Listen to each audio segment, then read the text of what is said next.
1226 on your side, wherever you go.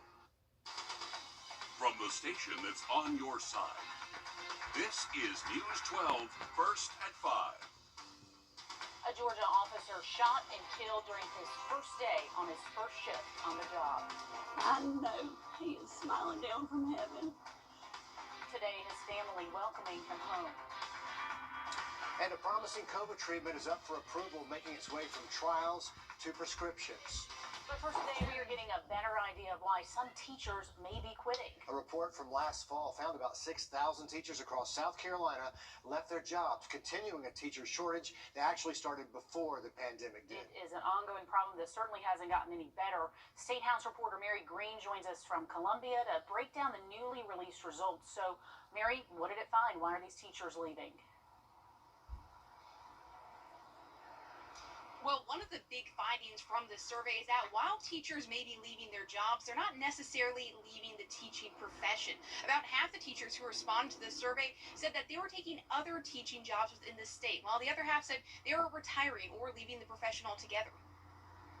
Right now, it's a teacher's market, so you can shop around to look for class size or better classes or better retirement. Sherry East of the South Carolina Education Association says she wasn't surprised by that result, coming from an exit survey from FC Teacher, a group that's studying teacher recruitment and retention. More than 220 teachers took it as they were leaving their jobs in 5 school districts in the Midlands. Teachers most frequently said that moving or wanting a job more conveniently located was the most important reason they were leaving their jobs. That was followed by retirement and dissatisfaction with their school administration. The survey also asked teachers for reasons they were leaving specifically related to the pandemic. Nearly 40% of them said a lack of support from their local school board was very or extremely important to their leaving. Not far behind, others cited concerns about their effectiveness and a lack of support from the broader community. About COVID is it exacerbated some frustrations that were already there. So you're already looking at teachers that were maybe a little bit burned out.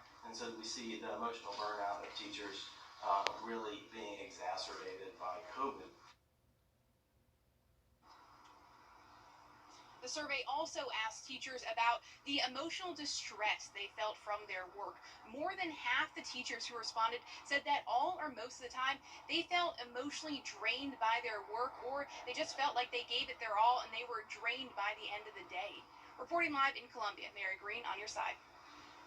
And the survey also found the teachers with 5 or fewer years experience say they were more stressed by their work than those with more experience. But those teachers with more experience say they left their jobs because they were concerned about health and safety more than less experienced teachers.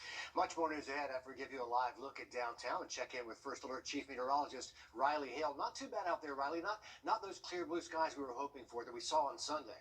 I know that cloud cover really moved in this afternoon. It's really kept our temperatures from increasing too much. Temperatures at the moment in Augusta, only 74 degrees. Same thing in Aiken. If you go a little bit further north, only near 70 degrees at the moment in Saluda.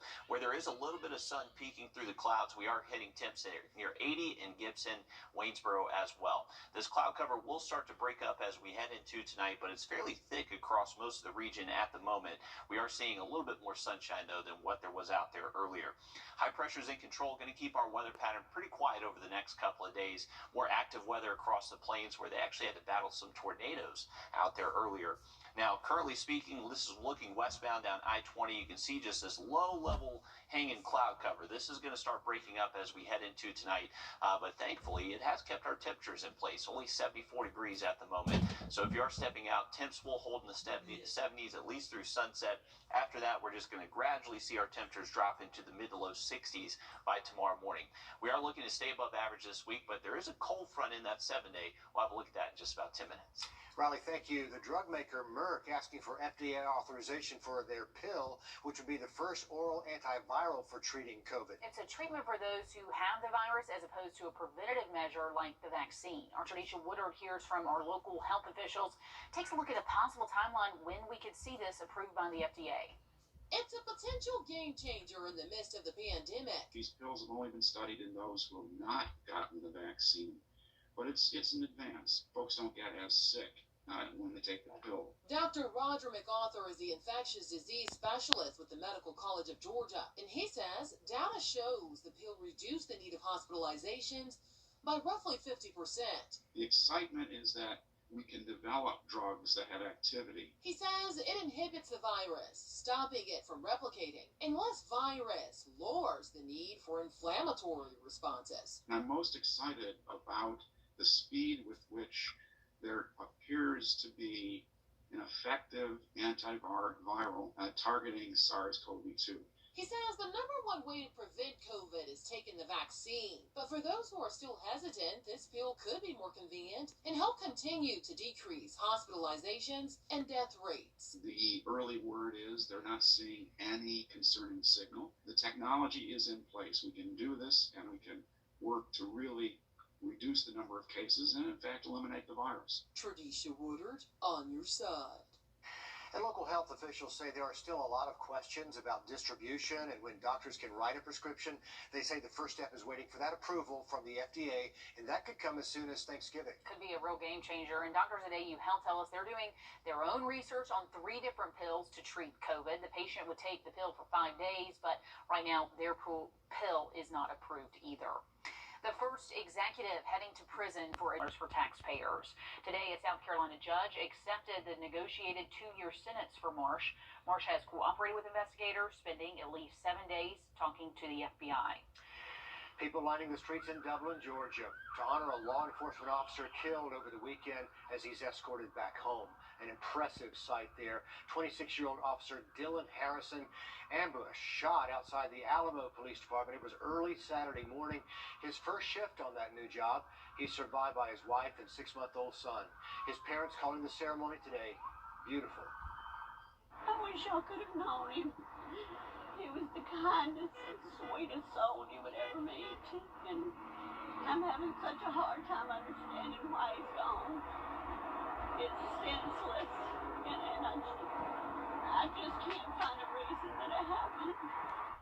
The GBI says 43-year-old Damian Ferguson is charged with that murder. They say Ferguson attacked Harrison in retaliation after the officer arrested a different man on Friday.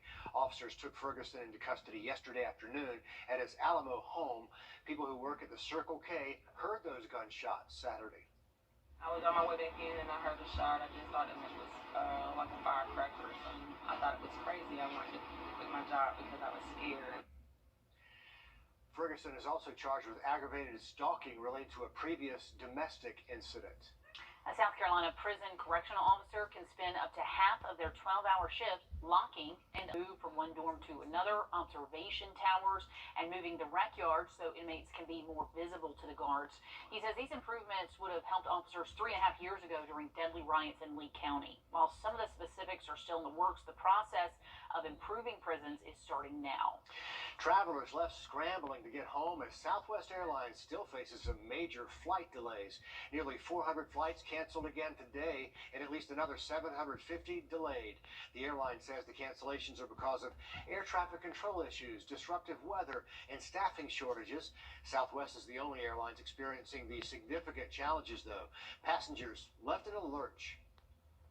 I have about $4,500 charged on my card pending for all the different hotels, Ubers, everything that we had to go back and forth with. So on social media, the airline apologized for the setbacks and asked for patience. They're asking affected travelers to use the self-service rebooking option, and good luck getting that flight. Families in an Orangeburg trailer park facing eviction as new owners tackle several code violations. Residents at Crate Myrtle Village Mobile Home Park got notices back in July, but thanks to several eviction extensions, they have until November to leave. The new owners say they need to fix code violations like foundation and plumbing issues, but a lot of people who live there worry they can't save up enough money to pick up and move. You got a young lady that been here for 13 years. That's all she know. Got another man that done been here. You know, his trailer paid for. You know, it ain't like they got a bunch of money. They wouldn't have been staying in the trailer park if they had a bunch of money. The new owner's attorney says they have offered financial assistance. Residents say it's not enough. Well, despite all the clouds, we are staying mostly dry out there this afternoon. We'll have a look at some hotter temps this week and our next chance for rain after the break. Also ahead, huge hail, strong wind, tornadoes, all hitting the Midwest. We're going to look at the damage and the recovery when First at 5 continues. Oklahoma. She mentioned more bad weather on the way there, and it could happen overnight. Which is really dangerous, as we know. You can't get weather alerts sometimes. You're asleep. So First Alert Chief Meteorologist Riley Hale here to tell us what that area can expect. Yeah, they saw 73 severe weather reports yesterday, and just take a look at the map here. You can see a large swath where there was 16 tornado reports across Oklahoma. Some of those even extended into southwestern Missouri. So all this is connected with this area of low pressure and cold front, and they're expecting another very active night into our Tuesday once again. Now, for us here locally, high pressure is in control. This front's not really going to be impacting us all too much. So the high impact weather is going to stay across the central plains into the Midwest, where they are still dealing with some very active storms, producing a lot of wind up towards Chicago and the Great Lakes. For us, we've really just been dealing with this low-level cloud cover that's been fairly persistent since lunchtime for us here around Augusta. But over the last couple of scans from our satellite imagery, we are showing actually some breaks in that cloud cover where we're actually seeing a little bit of sunshine out there. Now, a quick update in the tropics. We actually have another wave that the National Hurricane Center is monitoring for potential development. A very low risk of this developing, with 0 to 20% chance over the next 2 to 5 days. Just kind of an area of disorganized showers and storms. Conditions don't look too favorable for development over the next few days. High pressure is going to continue to keep our weather pattern pretty quiet into our Tuesday. The much more active weather will stay along that front across the central plains tomorrow. And then as we roll into our Wednesday, not much is going to be changing all too much. High pressure is going to be shifting a little bit further north, so that's going to bring back a little bit warmer flow across the region. And high temperatures are expected to get close to 90 as we head into our Thursday through Saturday. Overall, rain chances are going to be pretty much non-existent this week for us. We're not expecting rain to really show up until we get to the weekend. That's when our next approaching front is going to be heading our way and actually bring us some fall-like weather Sunday into early next week. It's actually feel a little bit like fall out there for some of us. Only 75 degrees at the moment at Bushfield, 71 in Evans. Up at the lake, they're barely hitting the low 70s, and then even Saluda already getting into the upper 60s out there this afternoon. So temperatures will likely stay where they are the next couple of hours. You can actually see a little bit of sunshine now from our Grovetown camp. So this is that cloud cover that's just gradually going to be breaking up as we continue into this evening and tonight. 70s for the next few hours, but as we head into late tonight and early tomorrow, we'll most likely see low temperatures stay in the mid to low 60s. So this is comfortable, just a little bit above average for this time of year, but another very comfortable start out the door early Tuesday. Tuesday afternoon, high temperatures a few degrees above average for us, but still a very nice day expected tomorrow. We should actually see a little bit more sunshine heading into our Tuesday afternoon compared to what we did see out there today. If you do have lake plans, one thing to watch out for is that since we saw so much rain last week, the lake is very full. It's actually close to 3 feet above full pool. So this creates a lot of debris up at the lake, especially if you're going to be on the northern end. So just a heads up for that if you're going to be out in the boat. But generally dry weather all the way through the work week. We're just going to see high temperatures get a little bit warmer, close to 90 by Thursday, Friday, and then that rain shows up Saturday, but feeling like fall to end the weekend. Angry students plan to protest after classmates waved rebel flags. Now they're suspended and fellow students are speaking out. Are you currently... Several students in Floyd County, Georgia, had to stay home after being suspended for protesting. They planned the demonstration in response to a video showing other students waving a Confederate flag at their school. Haley Mason reports students and parents are speaking up. This is what started it off. Students reportedly flying Confederate flags and spewing racial slurs on campus at Cusah High School earlier this week. The black students and white and Latino classmates spoke up and planned a protest against racism. I felt really disrespected how the school didn't do anything about it. And when we're not allowed to wear BLM stuff all over ourselves, and then they are allowed to carry a racist flag around. Early Friday morning, police had the campus lined, keeping the student protest line back. Administration had warned the day before it would clamp down, making this announcement.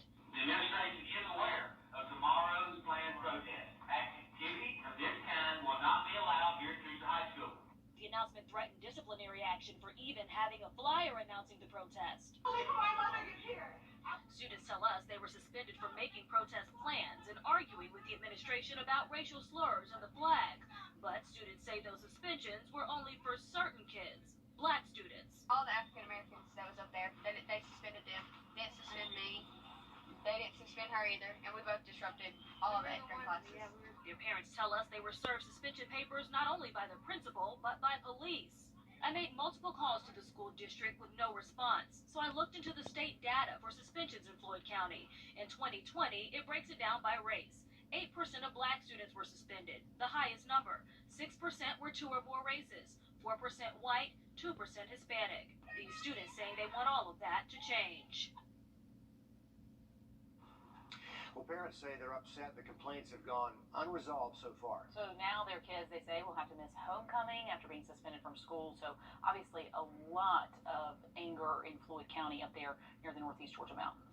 Also today, Tiger Woods reportedly spotted back on a golf course this weekend, 8 months after that car accident, but not to play. People magazine reporting the 45-year-old was at a Florida golf course with his girlfriend and his 12-year-old son, Charlie, who was competing in a junior tournament there. You may remember Woods injured his right leg after this car accident in Southern California. Doctors had to surgically repair bones in his ankle and his foot, and he's been in physical therapy for the last several months. Always good to see Tiger back on a golf course there. And if you have plans to maybe hit the links this weekend, we are anticipating our next chance for rain to head our way Saturday. Now look at the 7-day just after the break. Let's oneway.com. You're watching News 12 on your side.